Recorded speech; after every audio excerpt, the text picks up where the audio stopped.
Now let's dive deep into this big LGBTQ story for today. I'm Ty Hauser. Let's queer up the USA view.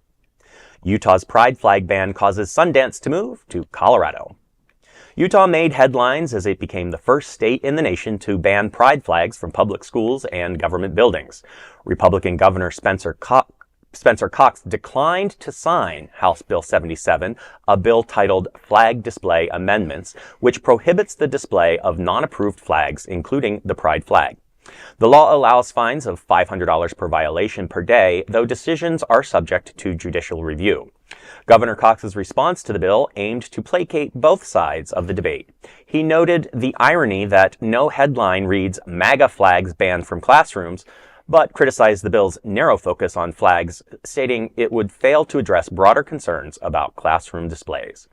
In a direct message to Utah's LGBTQ community, Cox acknowledged the pain recent legislation has caused, writing, quote, "Politics can be a bit of a blood sport at times, and I know we have had our disagreements.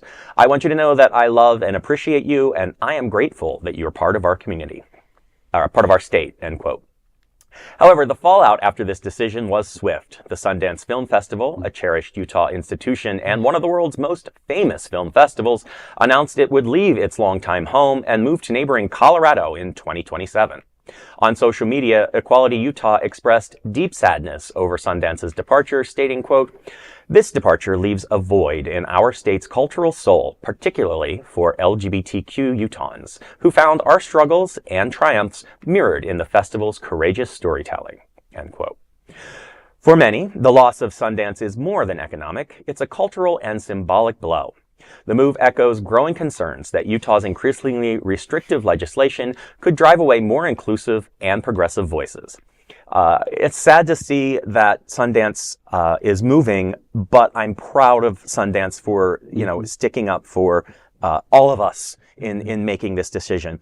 And in terms of Governor Cox, I feel like "I love you" is not a genuine, like we said in the story, placation. And that's all that is. Well, it seems like some of the legislators' temple garment must be a little too tight around the genital area, preventing blood from getting to their brains. But kudos to Sundance for relocating to Colorado, Utah's hipper and more progressive neighbor to the east. Well, for now, let's just remember how Republican Colorado is. Yes, but things have changed there, so let's hopefully they will stay changed. And I think it's important to continue looking at ways that we as a community have allies in the arts, Sundance in particular here, and that, we need to use the arts or whatever vehicles we have to empower us. So if that means moving something to another state, we're not giving up on it. But it's Sundance. It's not necessarily an LGBT organization, but many LGBT creators and people behind the scenes. So I think it's amazing. And I certainly agree that the governor's words are just words. Well, it's a rock and a hard place situation. The governor he chose not to sign it. Right. So regardless of him signing it or not, it is still enacted. But we need to, I think it's a rock and a hard place for Sundance because I know how hard it is to make those changes.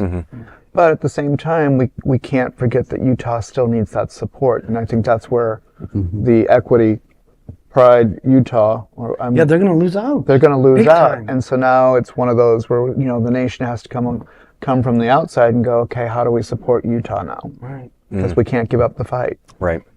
That's a good point.